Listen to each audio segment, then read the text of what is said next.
नमस्कार बंधुरा आमी सोनाली और आपनारा देखছেন সোনালিস गार्डन।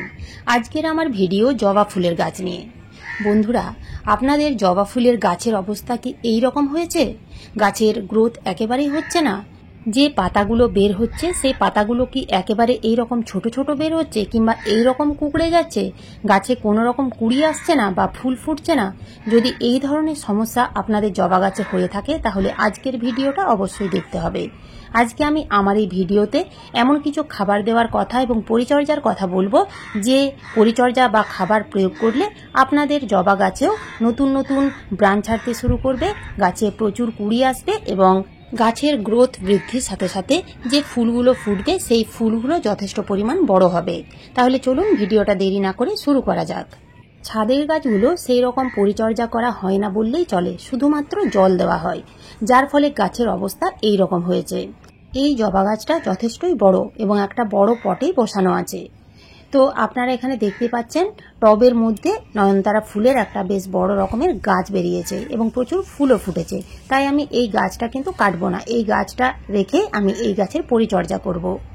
প্রথমে আমাদের যে কাজ করতে হবে তা হলো, আপনারা এখানে দেখতে পাচ্ছেন দীর্ঘদিন গাছের পরিচর্যা না করার ফলে প্রচুর পরিমাণে ঘাস বা আগাছা জন্মেছে। প্রথমেই সেই আগাছাগুলো তুলে ফেলে দিতে হবে। টবের মধ্যে যদি প্রচুর আগাছা জন্মায় তাহলে কিন্তু আমাদের প্রধান যে গাছ সেই গাছকে বাড়তেই দেবে না, ফুল আসা তো দূরের কথা, সেই গাছের গ্রোথ একেবারেই থেমে যাবে। কেননা মাটির মধ্যে যে খাবার থাকে সেই খাবার প্রধান গাছ না শোষণ করে এই এত পরিমাণ যে আগাছা জন্মেছে সেই আগাছাগুলো শোষণ করে নেবে, যার ফলে প্রধান গাছ দুর্বল হয়ে পড়বে। এই কারণে গাছের গ্রোথ একেবারেই থেমে যাবে, গাছে কোনো রকম কুড়ি আসবে না এবং ফুলও ফুটবে না। তো টবের মধ্যে যতগুলো আগাছা ছিল সেই আগাছাগুলো তুলে ফেললাম এবং উপরের যে মাটি সেই মাটি নিড়ানি দিয়ে ভালোভাবে একটু খুশে নিতে হবে। না খুশে নিলে মাটিতে কিন্তু খাবার প্রয়োগ করা যাবে না, কারণ মাটি পুরো শক্ত হয়ে আছে। মাটি একটু খুঁড়ে নিয়ে আলগা করতে হবে। এরপরে আমাদের যে কাজ করতে হবে তা হলো জবা গাছের ডালের মাথাগুলো একটু করে কেটে দিতে হবে, কেননা এই গাছের গ্রোথ একেবারেই থেমে গেছে। তাই গাছের যে গ্রোথ হরমোন তা কিন্তু ডালের এই উপরিভাগেই থাকে। তো আমরা যদি এইভাবে ধারালো কাঁচি দিয়ে জবা গাছের ডালের মাথাগুলো একটু করে কেটে দিতে পারি তাহলে সেই কাটা ডালের সাইড দিয়ে আবার নতুন নতুন ডাল গজাবে এবং সেই নতুন ডালে প্রচুর কুড়ি আসবে। জবা গাছের যে ডালগুলো কাটা হলো সেই কাটা ডালে অবশ্যই ফাঙ্গিসাইড লাগিয়ে দিতে হবে। আপনারা ঘরোয়া ফাঙ্গিসাইড হিসেবে হলুদের গুঁড়ো জল দিয়ে গুলে কাদা কাদা করে এইভাবে প্রলেপ লাগিয়ে দেবেন, এতেও কিন্তু খুব ভালো কাজ দেবে। তা না হলে গ্রীষ্মের এই প্রচণ্ড রোদ্রে ডালগুলো শুকিয়ে যাবে। জবা গাছের গ্রোথ বিভিন্ন কারণে থেমে যেতে পারে, যেমন গাছের মাটিতে যদি খাবারের অভাব দেখা যায়, অর্থাৎ দীর্ঘদিন ধরে যদি গাছের মাটিতে খাবার না দেওয়া হয় তাহলে কিন্তু গাছের গ্রোথ একেবারেই হবে না। পুষ্টির অভাবে গাছের পাতা এরকম ছোট হতে শুরু করবে। এছাড়াও যদি আপনাদের জবা গাছ ছোট পটে আছে, রুট বাউন্ড হয়ে গেছে, তাহলেও কিন্তু সেই গাছ থেকে ভালো রকমের গ্রোথ হবে না এবং ফুলও ফুটবে না। তাই যদি আপনাদের জবা গাছগুলো ছোট পটে আছে তাহলে বড় পটে রিপোর্টিং করে ফেলুন। জবা গাছের মাটি অ্যাসিডিক সয়েল পছন্দ করে। মাটি যদি ক্ষারীয় হয়ে যায় তাহলে কিন্তু সেই গাছে আপনি যতই খাবার দিন না কেন সেই গাছ থেকে ভালো রকমের গ্রোথ হবে না এবং ফুলও ফুটবে না। তাই মাটি সবসময় অ্যাসিডিক রাখতে হবে। গাছের অবস্থা যদি এই রকম হয় তাহলে এই অবস্থায় আপনারা গাছের মাটিতে কি খাবার প্রয়োগ করবেন? গাছের বৃদ্ধির জন্য এবং প্রচুর পরিমাণে শাখা প্রশাখা পাতা গজানোর জন্য প্রথমেই আমাদের যে খাবার গাছের মাটিতে প্রয়োগ করতে হবে তা হলো নাইট্রোজেন ঘটিত সার। তা আপনারা গোবর সার দিতে পারেন কিংবা ভার্মি কম্পোস্ট দিতে পারেন। এখানে আমি পুরনো গোবর সার অর্থাৎ 1 বছরের পুরনো গোবর সার দিয়ে দিচ্ছি। এই গোবর সারের মধ্যে থাকে প্রচুর পরিমাণে নাইট্রোজেন, এছাড়াও থাকে ফসফরাস, পটাশিয়াম, তার সাথে থাকে বিভিন্ন ধরনের পুষ্টিগুণ যা গাছের জন্য কিন্তু খুবই দরকার। এই খাবার প্রত্যেক মাসে একবার করে দিয়ে যেতেই হবে গাছের বৃদ্ধির জন্য। এছাড়াও আর একটা যে খাবার আপনাদের দিতে হবে তা হলো ফিটকিরি। ফিটকিরি মাটিকে অ্যাসিডিক করে তোলে, তাই এইরকম এক টুকরো ফিটকিরি 1 মগ জলে কিছুক্ষণের জন্য ডুবিয়ে রাখবেন। ফিটকিরি আপনারা গুঁড়ো করেও দিতে পারেন, তবে এই পদ্ধতিটি খুবই সহজ। কিছুক্ষণ ডুবিয়ে রাখার পরেই আপনারা সেই ফিটকিরি তুলে নেবেন এবং হাত দিয়ে একটু এইভাবে ঘষে নেবেন। তারপরে সেই 1 মগ জল আপনারা গাছের মাটিতে দিয়ে দেবেন।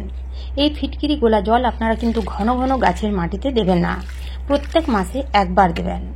ফিটকিরির পরিবর্তে আপনারা 1 চামচ র চা পাতা জলে ভিজিয়ে রেখেও দিতে পারেন, তবে মাসে একবার। এই খাবারগুলো বেশি দেওয়া যাবে না। অনেক সময় দেখবেন জবা গাছের পাতা বের হচ্ছে এবং সেই পাতাগুলো বড় হওয়ার আগেই ঠিক এইভাবেই কুঁকড়ে যাচ্ছে। এই পাতা কুঁকড়ে যাওয়ার পেছনে প্রধান যে কারণ তা হলো পোকামাকড়ের আক্রমণ। জবা গাছে যখনই নতুন নতুন ছোট ছোট কচি কচি পাতা বের হতে শুরু করে, ঠিক সেই সময় পোকামাকড়ের উপদ্রব বাড়তে থাকে। বিভিন্ন ধরনের পোকা যেমন জাব পোকা, মিলিবাগ, এই পোকাগুলো জবা গাছে বেশি আক্রমণ করে। যদি আমরা সেই পোকামাকড়গুলো নির্মূল না করি তাহলে কিন্তু গাছের পাতা এইরকম কুঁকড়ে যাবে, সেই গাছের গ্রোথও হবে না এবং ফুলও ফুটবে না। যদিও 2-1টা কুড়ি আসবে, সেই কুড়িগুলো কিন্তু ঝরে পড়ে যাবে। নিয়ম করে পেস্টিসাইড বা কীটনাশক স্প্রে করতে হবে। তো সেই কীটনাশক আপনারা বাজার থেকে কিনে না এনে বাড়িতেই তৈরি করে স্প্রে করতে পারেন। তো 1 লিটার জলে 1 চামচ শ্যাম্পু বা ডিশ ওয়াশ নিতে হবে। তার সাথে আর একটা উপাদান মিশিয়ে নিতে হবে, তা হলো হলুদের গুঁড়ো। হলুদের গুঁড়ো এবং শ্যাম্পু জলের সাথে খুব ভালোভাবে মিশিয়ে নিতে হবে। মিশিয়ে নেওয়ার পরেই কিন্তু আপনারা স্প্রে করতে পারবেন না। এই লিকুইড আপনারা ছেঁকে নেবেন। ছেঁকে ব্যবহার না করলে স্প্রে বোতলের যে নজেল, সেই নজেল কিন্তু নষ্ট হয়ে যাবে। তো এখন আমি এই গাছে স্প্রে করব না, কেন এখন রোদ আছে।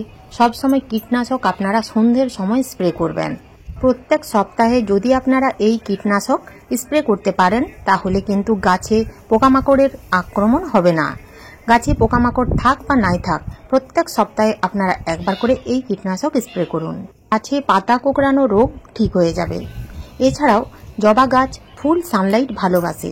জবা গাছগুলোকে ফুল সানলাইটেই রাখতে হবে। তবে বন্ধুরা, মাটি যেন একেবারে শুকনো খটখটে না থাকে। এই রোদ্রে বা গরমে যদি মাটি শুকনো হয়ে যায় তাহলে কিন্তু গাছের ক্ষতি হতে পারে। তাই সকাল বিকেল 2 বেলায় গাছের মাটিতে জল দেবেন। এছাড়াও যদি দেখেন তা সত্ত্বেও মাটি শুকিয়ে যাচ্ছে, মাটি ময়েশ্চার রাখার জন্য আপনারা কিন্তু কোকোপিট টবের মাটির উপরে 1 ইঞ্চির মতো মালচিং করতে পারেন। তাহলে গাছের মাটিতে বারবার জল দিতে হবে না, কারণ কোকোপিটের জল ধারণ ক্ষমতা অনেক বেশি। মাঝে মধ্যে প্রত্যেকটা জবা গাছ প্লেন জল দিয়ে ধুয়ে দিতে হবে। এতে পোকামাকড়ের উপদ্রবও হবে না এবং গাছের গ্রোথ খুব তাড়াতাড়ি বৃদ্ধি পাবে। তাছাড়াও জবা গাছের যে ছোট ছোট পাতাগুলো আপনারা দেখতে পাচ্ছেন, সেই পাতার সংখ্যা বৃদ্ধি পাবে এবং তার সাথে সাথে পাতার সাইজও বড় হবে এবং গাছের পাতা সবুজ থাকবে।